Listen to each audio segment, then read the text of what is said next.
Bem-vindos ao Observatório da Imprensa, agora em horário nobre. Esqueça as novelas. O que oferecemos a você não está nos telejornais da noite. Veja como a mídia foi destaque nesta semana.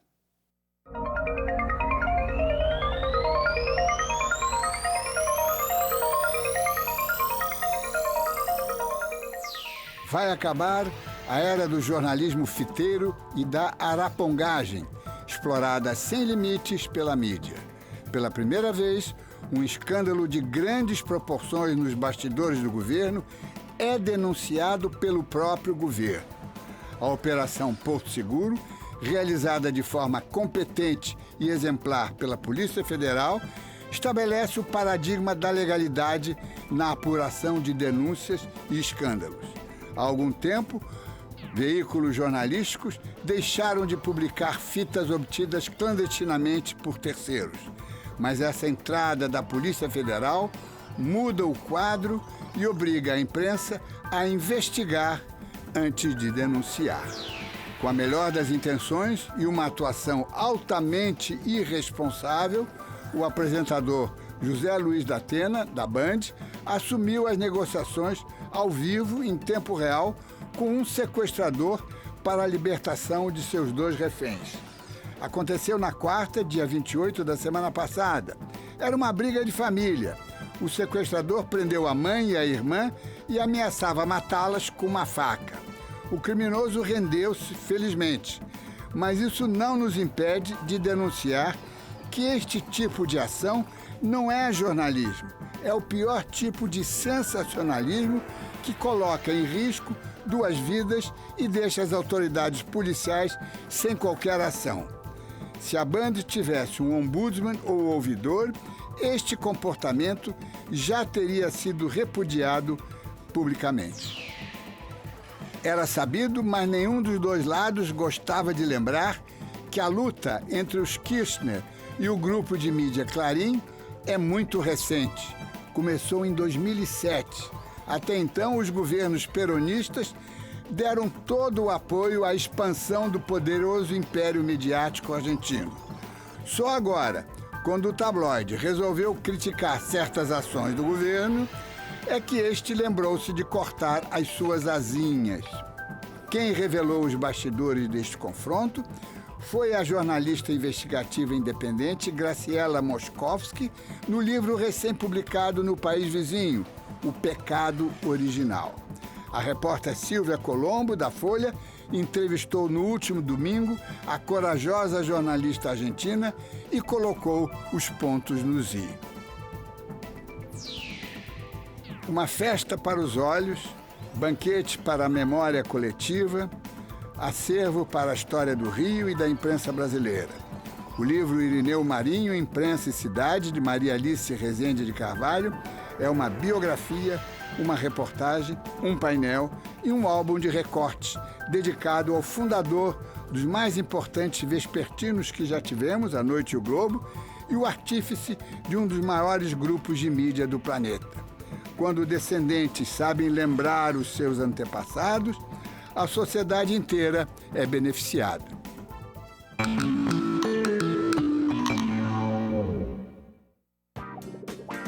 A escolha de um novo velho conhecido para comandar a seleção brasileira mexeu com os chargistas, principalmente pelos recentes resultados de Filipão à frente do Palmeiras.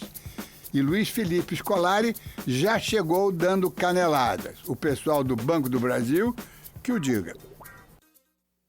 O programa de hoje vai examinar o relatório Leveson, que busca definir regras para a autorregulação da mídia britânica, uma das mais bem conceituadas do mundo. Temos 3 convidados. Em São Paulo, a ombudsman da Folha de São Paulo, Susana Singer, e o professor e jornalista Caio Túlio Costa. Aqui no Rio, quem está conosco é Aloysio Maranhão, editor de opinião de O Globo. Você pode fazer a sua pergunta pelo telefone no número que aparece aí na tela, por e-mail ou através do nosso chat no site da TV Brasil. O dia 29 de novembro está destinado a entrar para a história da imprensa mundial. Na última quinta-feira, em Londres, capital da liberdade de imprensa, o Lorde Juiz Brian Leveson divulgou o relatório da comissão de inquérito que presidiu para investigar a sucessão de abusos cometidos pelo tabloide News of the World do tubarão e magnata Rupert Murdoch. O tabloide, entre mentes, fechou. Seus editores e acionistas foram indiciados e processados, e o episódio tornou-se símbolo das aberrações cometidas pela imprensa sensacionalista sob o manto das garantias da liberdade de expressão. O inquérito foi instaurado com o esmagador apoio da sociedade inglesa, da imprensa, do parlamento e do gabinete. Levou 16 meses para ser concluído. Suas conclusões finais têm quase 2.000 páginas e suas recomendações ocupam cerca de 40. Seu grande mérito é a ênfase na autorregulação da imprensa. Por isso, condena com veemência o antigo órgão autorregulador, o PCC, na sigla inglesa, cuja complacência e omissão foram os responsáveis diretos pelos abusos da mídia. Seu segundo mérito foi o de resistir a todas as tentações para sugerir qualquer interferência do Estado ou dos políticos no controle da imprensa. Não dá a menor chance para a censura prévia ou para o chamado controle social. Reforça a autorregulação e a empurra para a efetiva esfera pública, em condições de atuar com agilidade e rigor a posteriori, mas sem complacências. A imprensa brasileira comportou-se como de hábito, tudo combinadinho, sem discrepâncias, tipo ordem unida. Houve o registro do relatório no dia seguinte, sexta-feira, e no fim de semana o nome Leveson havia evaporado completamente das páginas dos jornais ou revistas. A autorregulação continua um assunto tabu na imprensa brasileira. Dificilmente poderá ser adotada, porque sequer pode ser discutida. A reação da mídia americana situa-se entre a ingenuidade e o cinismo. Antes mesmo da divulgação do relatório Leveson, o New York Times advertiu para os perigos de uma legislação sobre imprensa, esquecido que a FCC, criada há 78 anos pelo presidente Roosevelt, interfere ostensivamente na competição entre as empresas e no conteúdo da mídia eletrônica. A grande surpresa foi o desempenho destemido, audaz, verdadeiramente revolucionário do mais importante diário de economia e negócios do mundo, o naturalmente conservador Financial Times. Escreveu o FT, naquele seu inconfundível papel cor de salmão. Cabe à indústria acolher o relatório, mesmo que não concorde com uma linha sequer das suas recomendações. O catálogo de abusos expostos no relatório confirma que parte da indústria jornalística estava fora de qualquer controle. Há inúmeros exemplos de conduta temerária, de poder sem responsabilidade. O quarto poder parecia aquecido nos privilégios das rameiras. E o que dirão os nossos conservadores? Good afternoon. Com transmissão ao vivo, o juiz Brian Leveson divulgou o relatório da investigação do escândalo dos grampos ilegais na mídia britânica. A Comissão Oficial de Inquérito pediu a criação de um órgão independente para regular os veículos de comunicação no país. Ele poderá impor punições e multas por eventuais abusos da mídia. No Reino Unido, os jornais deram grande destaque às 2.000 páginas do relatório. Como era esperado, o relatório está provocando enorme controvérsia aqui porque propõe um reforço jurídico nos métodos atuais de punir abusos da imprensa. A conclusão do juiz Leveson agora é que a mídia impressa precisa se submeter a um órgão de autorregulamentação mais rigoroso, independente dos jornais. Na controvérsia maior, no aspecto mais controvertido do relatório dele, ele diz que esse novo órgão regulador e independente voltada para jornais e revistas deve ser apoiado por legislação.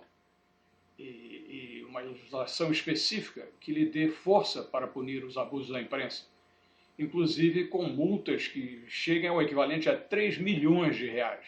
O que eu acho que é interessante do relatório é que ele parte do princípio de que esse órgão deve surgir a partir da autorregulação. Então ele diz que as próprias empresas de mídia, elas têm que se reunir, elas têm que criar um modelo específico para pensar a questão da mídia no Reino Unido. A simples autorregulação, se a simples reunião das empresas de mídia num ato vinculante de se criar essa associação para controlar, por exemplo, casos de abuso, casos exorbitantes, como esses que aconteceram no Reino Unido, vai conseguir resolver os problemas. Essa questão da autorregulação está muito ligada ao nível cultural de cada país.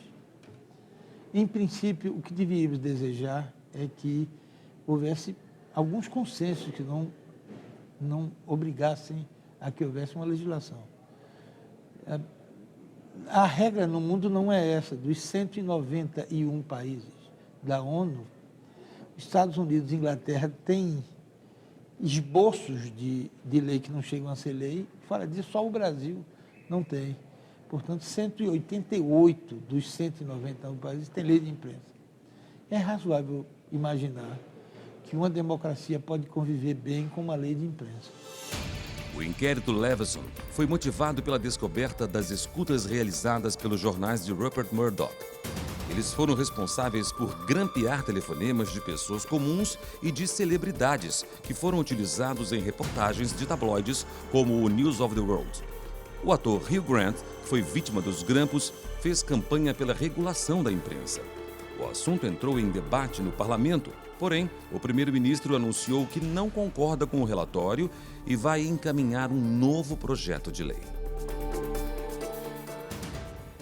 Não é uma questão de respostas fáceis, sacode a consciência e a ética de muitos jornalistas, divididos entre a defesa da liberdade de expressão, mas também a necessidade de proteger vítimas inocentes dos abusos e dos erros da imprensa. A justiça comum é lenta e cara nesse processo. Propostas como as do juiz Leveson provavelmente funcionariam aqui nesse país, onde se consegue distinguir bem entre a entidade pública e o órgão do Estado ou do governo.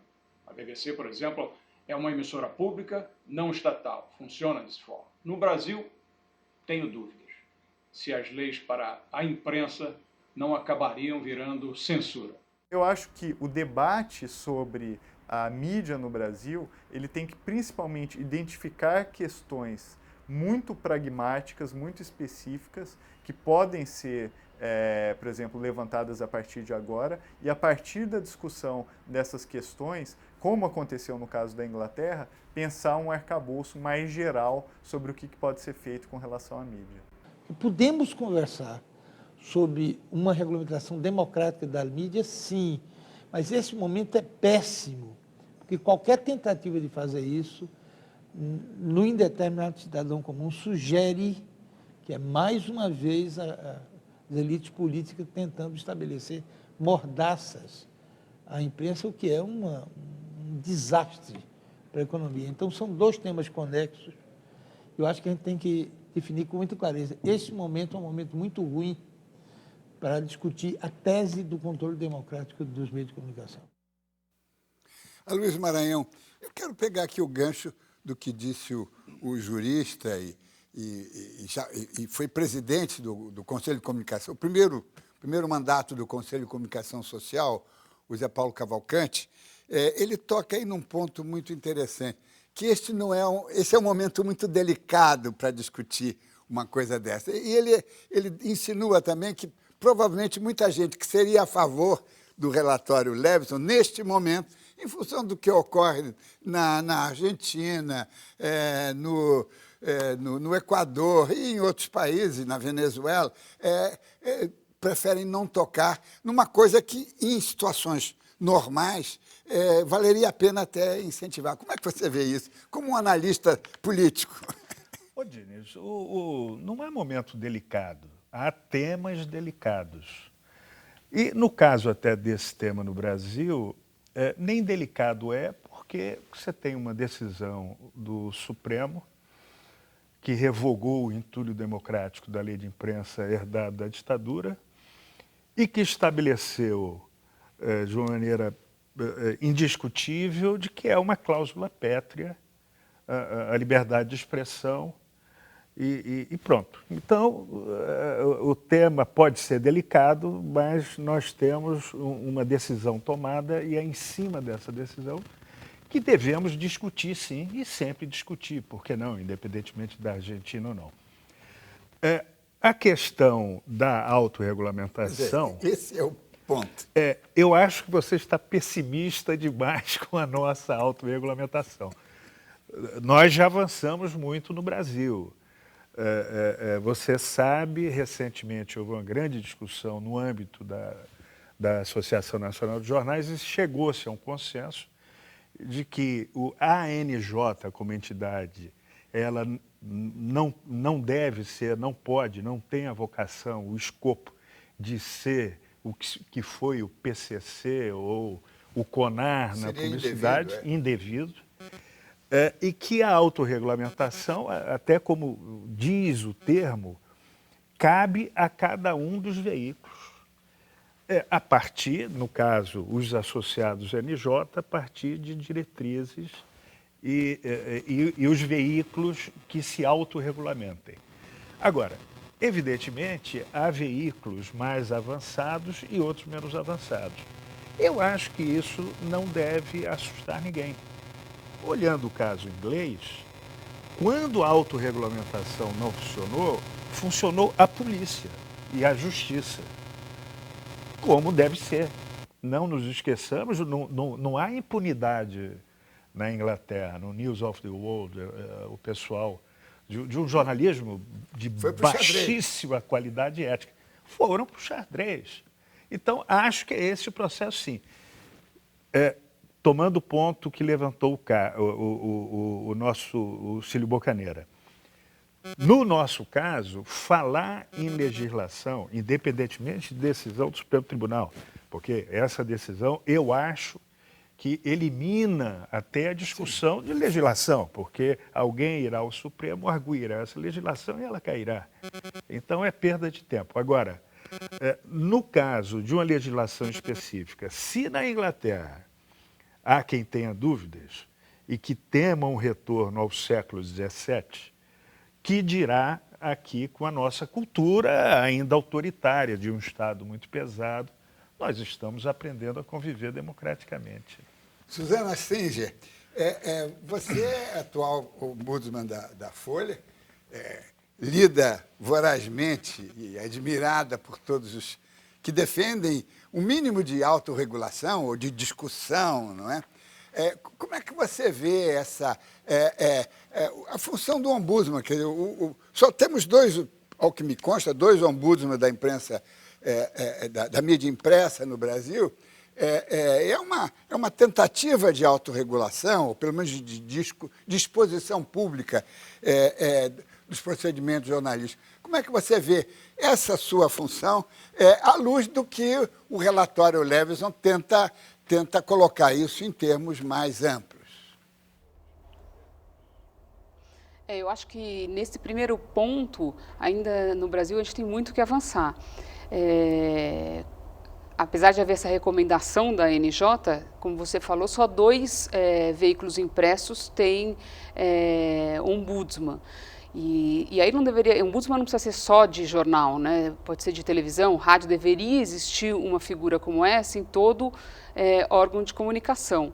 Você ainda tem no Brasil muito pouco respeito pela publicação de correções, de cartas com algum contraditório do outro lado.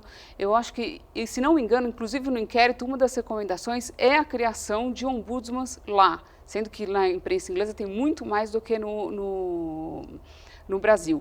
Então, eu acho que a gente ainda está num ponto em que, apesar de reconhecer a importância de algum tipo de autorregulação, os órgãos de imprensa não estão acostumados a prestar contas, a ser transparente, a explicar os seus modus operandi. Caio Túlio Costa, você foi um ombudsman, aliás, foi o primeiro ombudsman da imprensa brasileira, na Folha, não é? professor, autor da Folha de São Paulo, claro. Professor, autor de livros e tem estado aqui conosco sempre ajudando a pensar. Como é que você vê esse relatório? Primeiro, teve um aspecto assim, a imprensa brasileira, digamos, passou ao largo disso, né? Nós aqui, por obrigação, por dever de ofício, estamos aqui empenhados nisso, mas o assunto saiu das cogitações e dificilmente, sou obrigado a reconhecer, dificilmente voltará à pauta. Como é que você vê esse caso todo aqui nas nossas bandas? Não, primeiro eu acho que no dia, você até mostrou alguns exemplares aí, os jornais cobriram razoavelmente bem, a Folha deu bem, o seu colunista de mídia falou, eu vi até na televisão algumas reportagens sobre a entrega do relatório, né? E depois se calou, exatamente como você diz, e é um assunto muito caro, muito importante. Como é que eu vejo o relatório? Acho que foi o Zé Paulo Cavalcanti que falou, tem uma questão cultural, quer dizer, a Inglaterra já passou por 2 comissões, uma lá dos anos 40 e a que está em ação, que é a PCC, que não tem funcionado, né? Que exatamente permitiu abusos. Mas eu queria pontuar 2 coisas. A primeira e a mais importante, e você mesmo, Diniz, já ressaltou isso, inclusive num texto seu para o Observatório, o Carlos Eduardo também ressaltou isso, o mais importante é que a notícia do News of the World só veio a público por conta da liberdade de imprensa, porque nós tínhamos o Guardian que noticiou tudo. Portanto, isso não pode ser deixado de lado. Quer dizer, a questão da liberdade de imprensa é fundamental. E isso o relatório preserva. De maneira bem simples, o que o relatório quer? Quando você olha ali as suas conclusões, o que ele pede? Ele quer um sistema de regulação independente, mas que seja resistente, que seja forte. Ele quer multas, e multas que cheguem a 1 milhão de libras, ou seja, 3 milhões de reais, como disse o Cídio, né? Ele quer que os jornais investiguem adequadamente as reclamações. E ele quer destaque para as desculpas. No fundo, ele está tratando de um tema que, no fundo, nenhuma democracia no mundo resolveu a contento, que é a questão do direito de resposta, que é a questão do tratamento às vítimas e tudo que uma notícia na imprensa pode provocar, seja de bom, seja de ruim, para uma reputação de um nome ou de uma empresa. É isso que o relatório quer e é isso que o Cameron está tentando fazer. Hoje mesmo, ele teve uma reunião que também é uma reunião histórica, com todos os grandes editores dos jornais ingleses, e empurrou os caras, olha, vocês têm pouco tempo, se vocês não forem regular isso, eu vou ter que regular. Ele que, inclusive, é contra a criação de uma lei para regular isso. Inclusive, o governo inglês está cindido na questão da lei, né? Especificamente para dar salvaguarda a essa comissão, dar garantias a essa comissão. Mas ele teve que chamar todos os editores e dizer, olha, se vocês não resolverem isso, eu vou ter que resolver. Foi exatamente isso que ele disse, foi exatamente isso que foi repetido. Inclusive, quem quiser olhar na internet, é fácil de achar ali um vídeo da secretária de Cultura, Maria Miller, que disse que o governo terá que fazer. Portanto, é uma questão que a Inglaterra pode resolver muito bem. O governo está pressionando a indústria para que resolva, e a indústria vai ter que resolver, e não da maneira como resolveu até agora, com um órgão leniente, como foi o PCC. Aqui no Brasil, eu acho que nós já temos condições de começar uma discussão para autorregulação. Eu temo muito a questão da lei, e de uma lei do Congresso, porque isso eu não vejo caldo de cultura necessário para uma lei que garanta totalmente a liberdade de expressão e que evite censuras prévias. Porque o desejo de censurar, o desejo de controlar, ele é absolutamente esparso em todos os poderes. Todos os poderes da nossa República. Vamos fazer e acho que a questão no continente também ajuda a piorar isso. Vamos fazer uma breve pausa e voltamos já, porque é esse assunto que nós temos que desenvolver e levá-lo até o fim.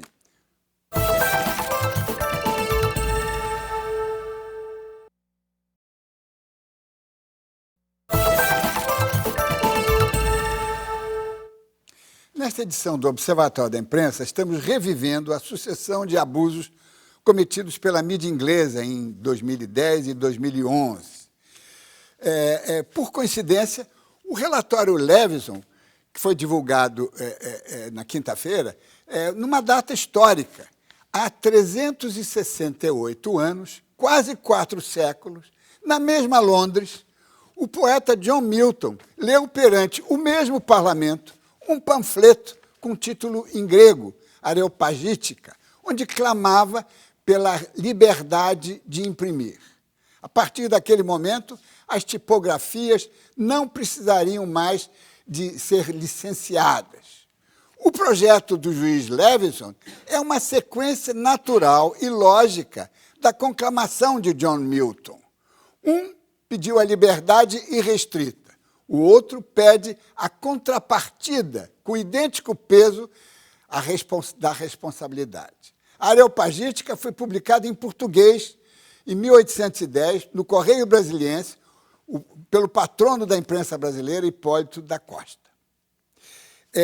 Como é que você vê, Aloysio? Quer dizer, esse assunto já devia estar bem incorporado na nossa tradição, não é? Quer dizer, quando o Zé Paulo Cavalcante lamenta que isso não está na nossa cultura, podia estar. Mas a discussão sobre liberdade é uma discussão eterna.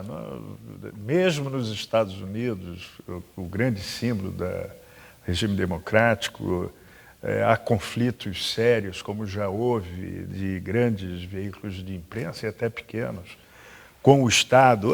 O ponto é o seguinte, e eu acho que o Cílio também levantou isso, e o Caio se referiu. É muito difícil, eu acho que é impossível, essa fórmula do Leveson, essa ideia de que o PCC não funcionou, mas um PCC com enforcement, um PCC com apoio legal funcionará, isso é ilusório, porque o PCC ou qualquer entidade com força, com mandato de lei, irá atuar em algum momento de uma forma censória e autoritária.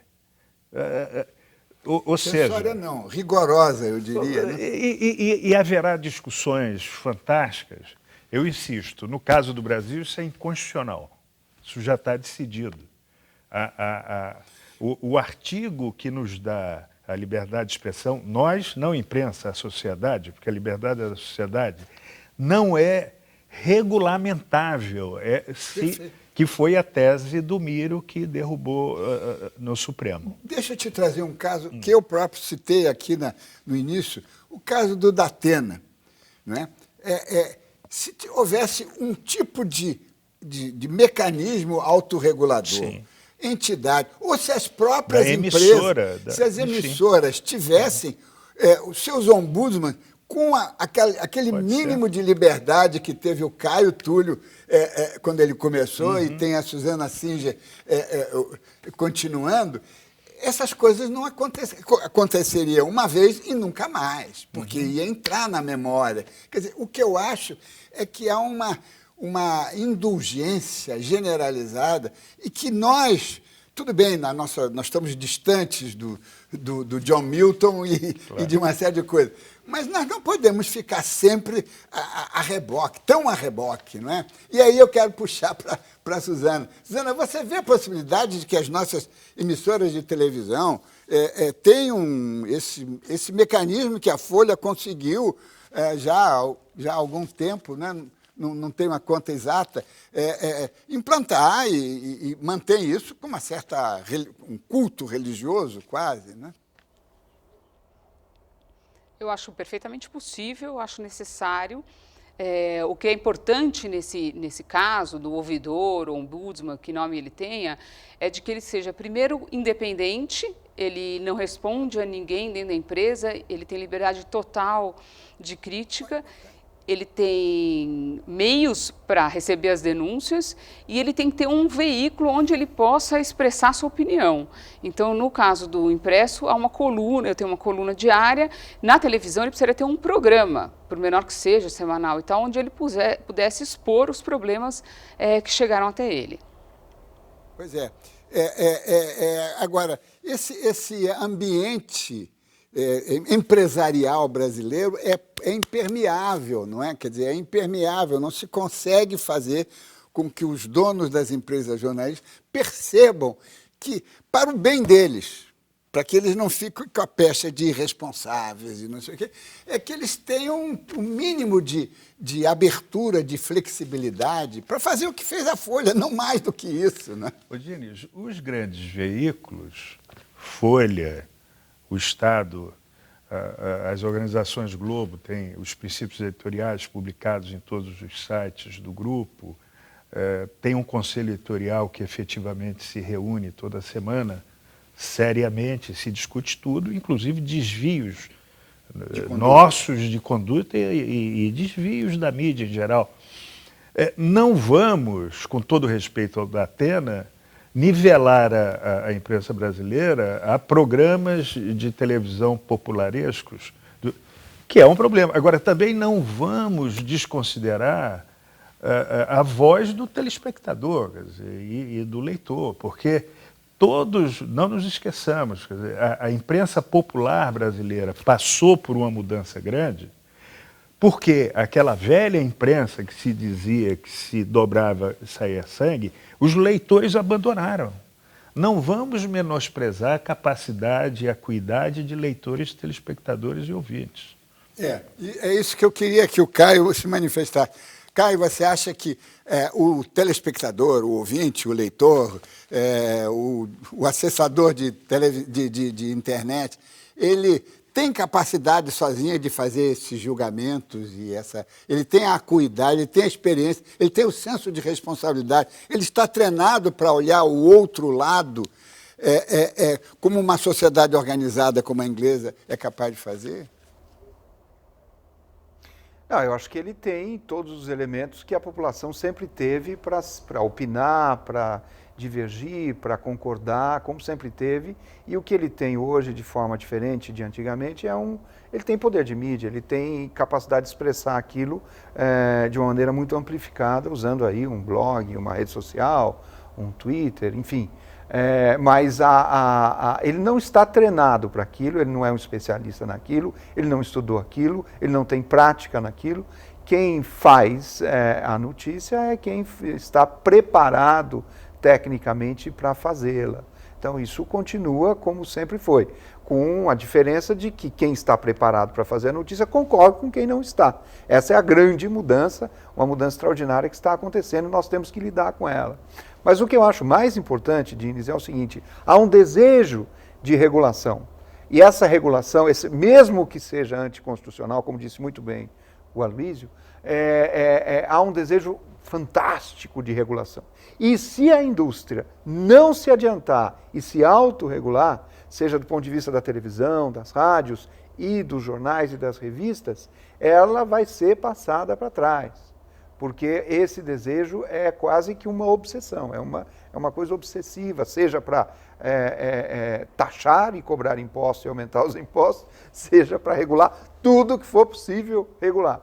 E eu acho que essa é a questão que vai empurrar naturalmente no nosso país, tanto os jornais quanto as revistas e as emissoras de televisão, no sentido de criar algo que seja realmente capaz de proteger os direitos da vítima, os direitos de quem pediu quem quer dar uma resposta, ou todas as barbaridades que possam ser feitas por veículos de comunicação legalmente constituídos enquanto tal, e que, ao mesmo tempo, estarão concorrendo com toda a barafunda que acontece no sistema amplificado da internet, porque assim é. Né? Inclusive no Leveson, no relatório, o Leveson diz que a internet vive um vácuo ético, né? E sem se delongar muito sobre isso, mas é o que ele diz ali. Mas aí eu quero perguntar a Suzana Singer, você tem, Suzana, você tem uma resposta do público, e o público ele quer, exige apuração, ele cobra do jornal, eu não sei os números, mas você tem isso. Quer dizer, há uma vontade da população, do público, ainda que seja de uma camada mais sofisticada, mas eles querem apuração. Quer dizer, eles querem que o jornalista preste conta e dê a cara. Como é que o que você sente no seu trabalho já de alguns anos aí na Folha? Não, eu acho que existe essa demanda, sem dúvida, ela está crescendo. E como disse o Caio, a internet virou uma via que faz algum contraponto à grande mídia, muitas vezes alguns direitos de resposta, coisas que não tiveram espaço na grande mídia, acabam repercutindo na internet. Mas o que eu acho é que é muito difícil para algumas vítimas, nesse escândalo britânico, ficou muito impressionante a quantidade de pequenos casos de grandes abusos que esses tabloides perpetraram com pessoas que, chantagens, subornos, etc. Eu fico me perguntando, se acontecesse uma coisa semelhante no Brasil, como é que essas pessoas reclamariam? Para quem? Claro, existe a justiça, só que a justiça demora e é cara, né? Pois é. E o Ministério Público, de certa forma, não tem ainda os recursos, porque poderia ser uma instância a ser procurada, não é? A defesa da sociedade. O Ministério Público para isso também. O que eu acho é que, e nós vamos tratar disso no próximo bloco, nós temos aí um caminho pela frente e a imprensa não pode aceitar o silêncio, empurrar o assunto na gaveta. Vamos fazer um breve intervalo e voltamos já.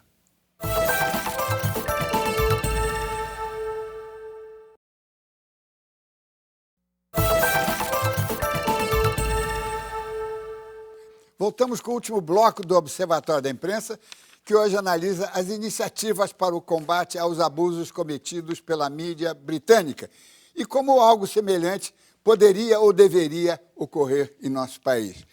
Aloysio Maranhão, tem aí uns desdobramentos políticos na Inglaterra, que, embora distantes dos nossos, mas é importante a gente ter isso em vista, não é? Primeiro, o primeiro-ministro David Cameron, ele esteve envolvido naquelas atrapalhadas mundanas e políticas do Murdoch.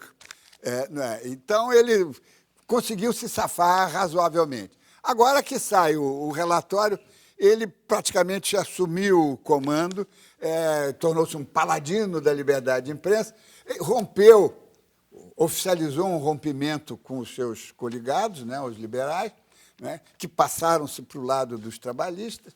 Né? E agora, hoje, o Caio nos deu essa notícia importantíssima. Ele tomou a iniciativa de chamar a indústria, dizer assim, gente, virem-se, porque senão vai... Quer dizer, o governo não está interferindo, mas está preocupado. Não é? Isso e está servindo, digamos, de pivô, de arrumação para esse processo todo, não é isso? O relatório, que eu não li, eu vi algumas conclusões e li o noticiário, até pelo tamanho dele, é algo que precisa ser digerido, enfim. Evidentemente, um trabalho desses, ele é metabolizado pelo ambiente político específico em inglês. O Cameron quase foi indiciado também, quer dizer, ele, por pouco. Havia relações ali muito próximas com a cúpula da News Corporation, News of the World. Então, não é para alijá-lo, quer dizer, e engavetá-lo. Vamos discuti-lo sabendo do estreito limite desse fio de navalha entre a autorregulação, que não funcionou, porque não estava dentro das redações. Esse é o ponto, quer dizer, um órgão externo sem estar nas redações, ele é nulo, ele tem pouca eficácia. Mas também um órgão externo com poder legal, que poder legal é esse? Que poder de Estado é esse? Mesmo dado pelo Congresso.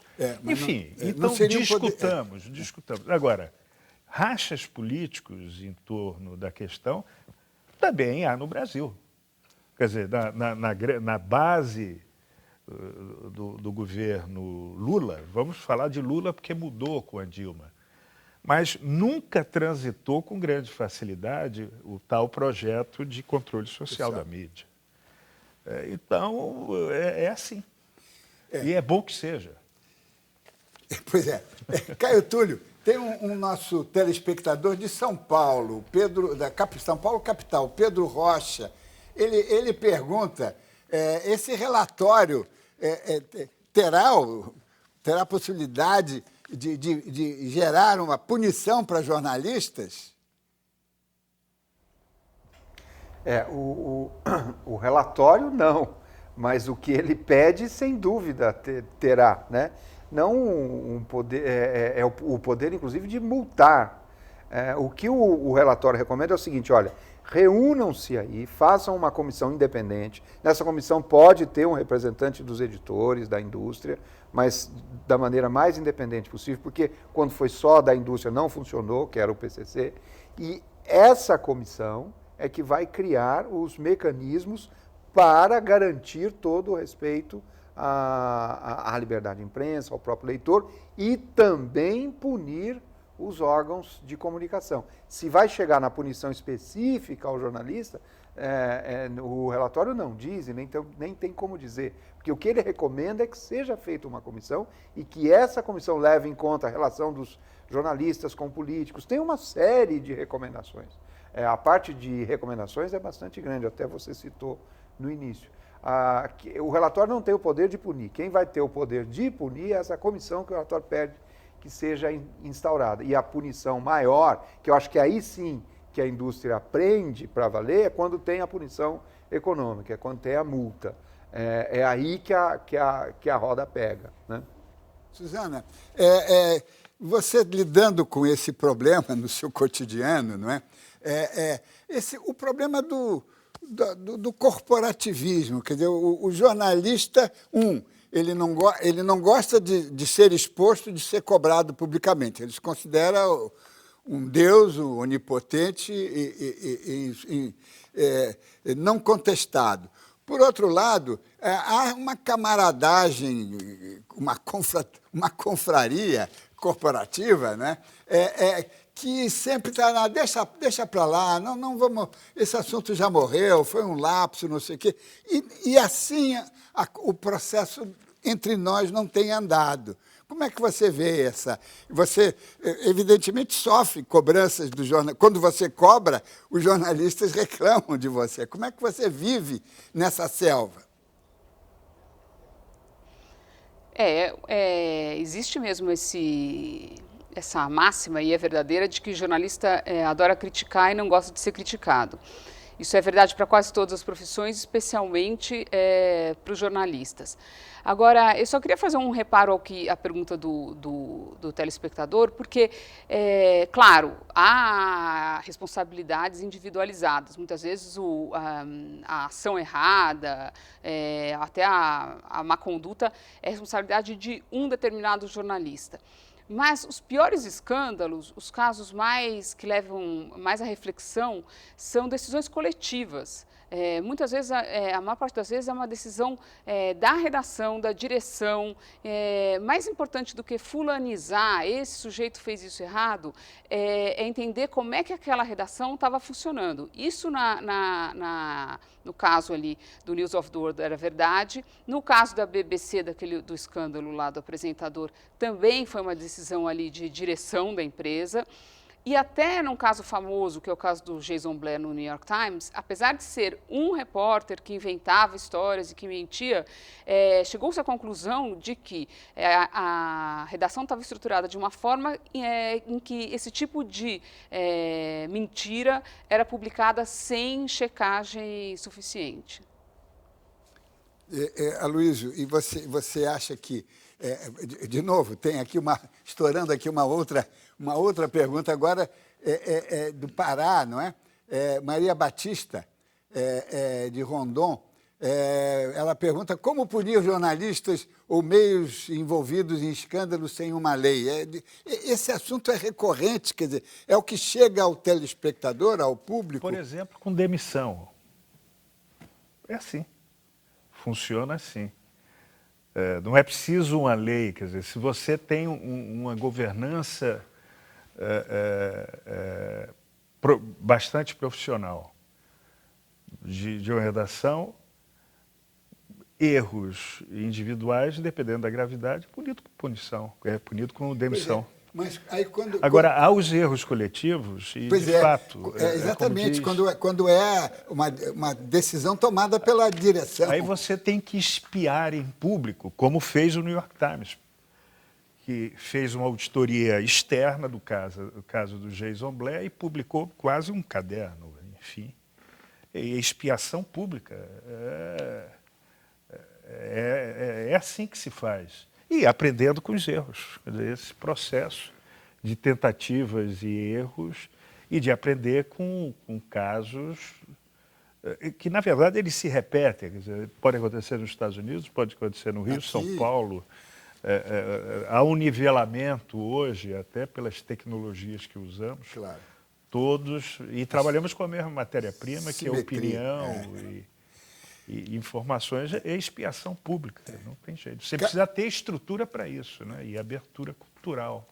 Caio Túlio, como você foi o primeiro ombudsman da Folha e do Brasil, ombudsman de mídia, como é que foi quando você começou? As coisas foram fáceis para você? Não, antes de entrar nisso especificamente, eu acrescentaria a resposta do Aloysio que é com o Código Penal, né?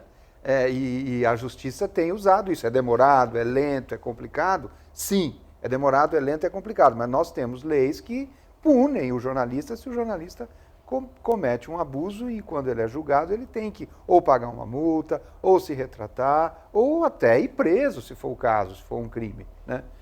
Que recomende e que tenha nas leis a possibilidade da prisão. Mas quando eu comecei a instituição, quer dizer, a Folha já vinha tentando fazer um ombudsman há alguns anos, várias pessoas foram convidadas e não aceitaram, eu fui meio que intimado ali a aceitar, então eu estava trabalhando fora do país, voltei exatamente para implantar essa função na Folha. Era algo absolutamente desconhecido para o leitor brasileiro, né? A gente conhecia porque lia os ombudsmans do Washington Post, do El País, de vários outros jornais americanos, mas o público brasileiro não conhecia. E eu atuei da maneira mais que eu achei mais correta possível. Eu tinha a função de fazer a crítica da mídia, que a própria mídia não entendeu, os outros jornais, os outros veículos não entenderam, mas essa era uma das atribuições do ombudsman e tinha que fazer a crítica da Folha. E fui muito mal recebido pelos colegas jornalistas, seja de fora do jornal, seja de dentro do jornal, com várias polêmicas, várias críticas e contracríticas, e o jornal sempre, inclusive, deu destaque a tudo isso de uma maneira muito elegante, independente, né? Eu diria que os limites do ombudsman são os limites da empresa, portanto, não é um cargo de total e absoluta independência. Eu acho que não é isso, porque você tem a responsabilidade da própria empresa e esses são os limites do seu cargo. E dentro desses limites eu atuei com a maior liberdade do mundo, sem nenhum problema. O único problema que eu tive foi com os colegas, né? E alguns desses problemas aí viraram história.